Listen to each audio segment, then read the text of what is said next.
Imagine receiving a letter that materializes out of thin air, in your locked room, written by someone thousands of miles away, someone who claims to read your thoughts.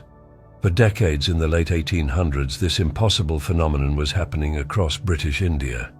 It centered around one of history's most controversial women, Helena Blavatsky. These mysterious letters were supposedly written by enlightened beings living in hidden Tibetan monasteries. They sparked the greatest occult scandal of the Victorian era. In 1885, investigators declared the entire affair an elaborate fraud. They branded Blavatsky one of history's most accomplished imposters. Her reputation was destroyed, her followers scattered. The case seemed permanently closed. But exactly 100 years later, something changed everything. A forensic expert made a shocking discovery. Using modern scientific techniques unavailable to Victorian investigators, he proved what believers had claimed all along. The letters were not forgeries. If Helena Blavatsky didn't write them, then who did? And how did they appear in impossible circumstances? Circumstances that defied every law of physics. This is the story of the Mahatma letters, the greatest unsolved mystery in the history of human consciousness. Hidden in the British Library are over 400 extraordinary documents. They represent either the most sophisticated deception in recorded history or genuine communications from advanced human beings. These are the Mahatma letters, messages allegedly sent by spiritual teachers living in remote Tibetan regions, teachers who claim to possess abilities that transcend ordinary human limitations. The story begins in the 1870s British India. Helena Blavatsky, a Russian aristocrat with remarkable psychic abilities, claimed to be in contact with these mysterious figures. She called them the masters of ancient wisdom. Unlike the spirits that mediums claim to channel, these were living people, extraordinary individuals who had achieved advanced levels of human development. They lived in hidden schools throughout the Himalayas. Two figures dominated this extraordinary correspondence. The first was known simply as M, or Master Moria. Witnesses described him as a commanding presence with penetrating dark eyes, a man whose very being radiated ancient authority. The second was KH, or Kutumi. He appeared as a refined scholar with flowing brown hair, a being of ethereal wisdom who seemed to move between worlds. But here's where the story becomes truly mysterious. How did letters from these remote figures reach people thousands of miles away? Witnesses reported the most incredible phenomena. Letters would appear inside locked rooms. They'd materialize during meetings where no one could have entered. Some were found in luggage that had been thoroughly searched moments before.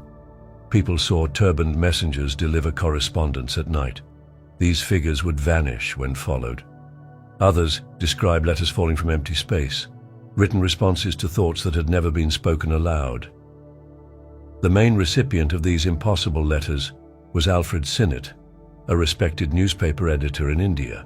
Sinnett was no gullible believer.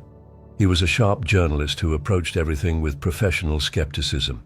Yet over several years he received dozens of letters that demonstrated incredible knowledge spanning science, philosophy, religion, and subjects that wouldn't be understood for decades.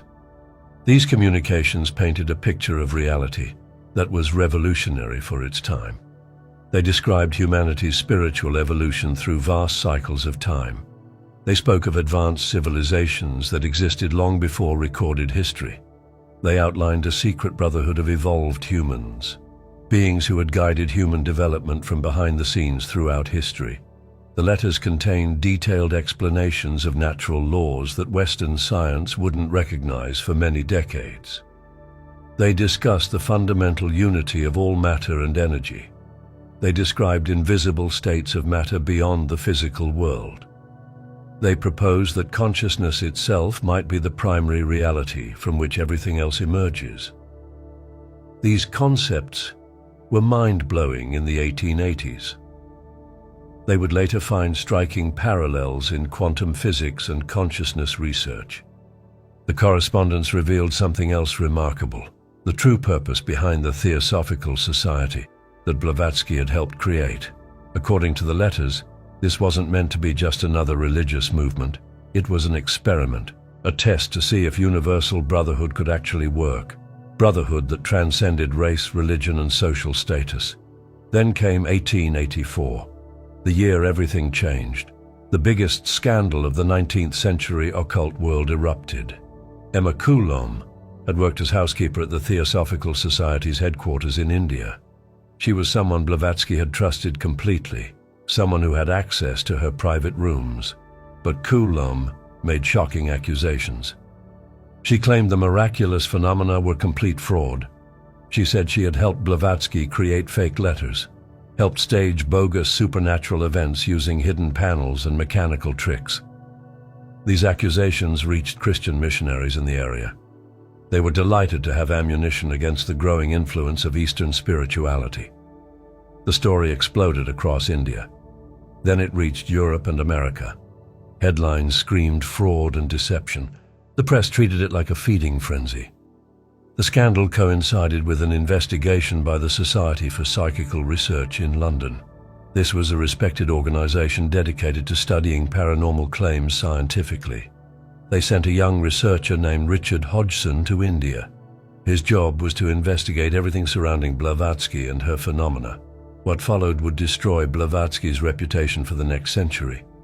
The Hodgson report, published in 1885, was absolutely devastating. Hodgson declared Blavatsky as one of the most accomplished, ingenious, and interesting impostors in history. He claimed she had written the letters herself using disguised handwriting. He said all the supernatural phenomena were staged using accomplices and mechanical devices. He concluded the whole affair was an elaborate con designed to establish a religious movement with Blavatsky as its leader. The report destroyed her overnight. Leading members of the Theosophical Society resigned in disgust. Newspapers across the world branded her a charlatan and fraud. The woman who claimed to be a humble messenger of enlightened beings was now seen as a scheming impostor. She had allegedly deceived thousands of sincere spiritual seekers. For exactly 100 years, the Hodgson report stood as the final word. Generation after generation of scholars and skeptics pointed to it as definitive proof. The case seemed permanently closed, the mystery solved, the legend debunked. But then 1986 arrived, and with it, a discovery that would turn everything upside down. Vernon Harrison was a forensic expert. He had 50 years of experience detecting forgery and counterfeiting. He had testified in countless legal cases involving fake documents. Harrison wasn't a theosophist. He had no investment in proving Blavatsky's innocence.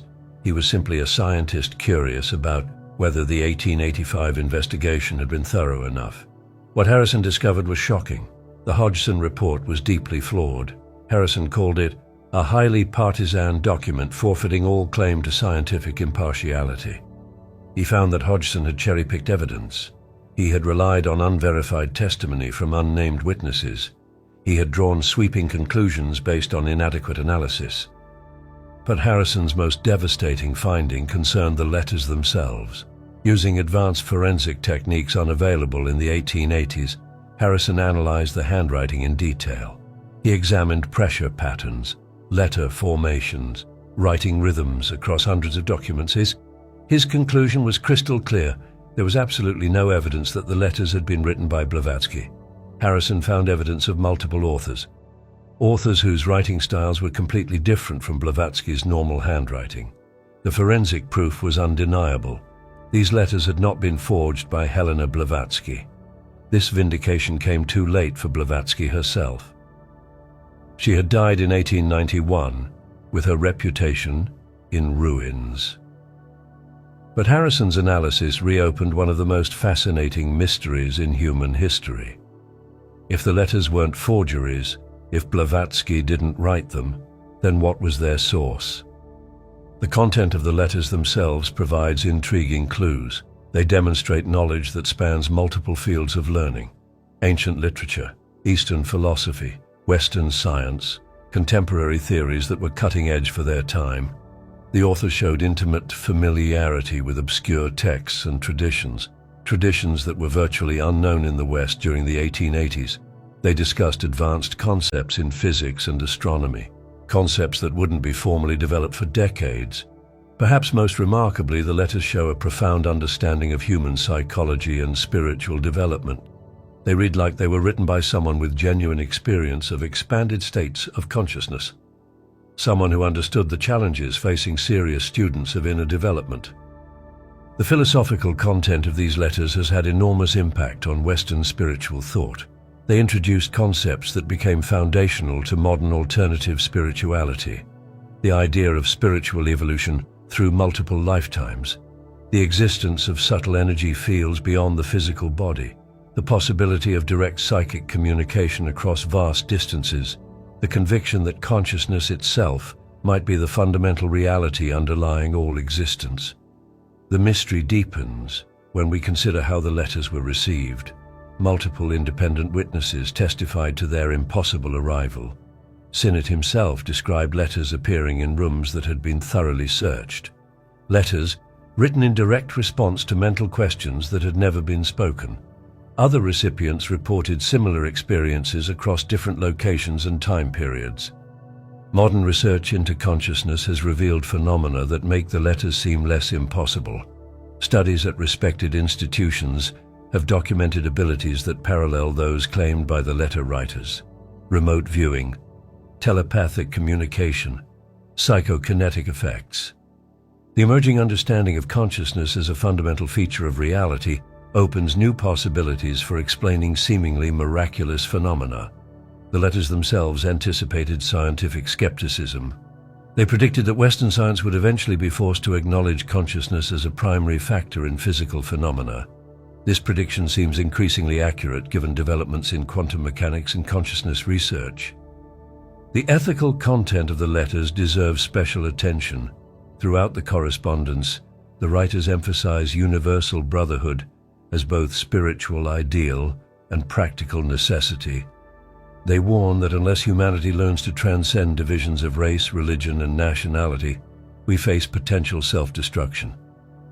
These warnings, written in the 1880s, seem prophetic in our age of global interconnectedness and technological power. The influence of these letters extends far beyond their original context. They inspired generations of seekers to look beyond conventional religion. They encouraged a more universal and scientific approach to spirituality. Concepts introduced in the letters can be traced through countless spiritual movements that have shaped modern thought. Perhaps most significantly, the letters present a model of spiritual authority based on wisdom and compassion rather than institutional power. The writers consistently refuse to be treated as infallible beings.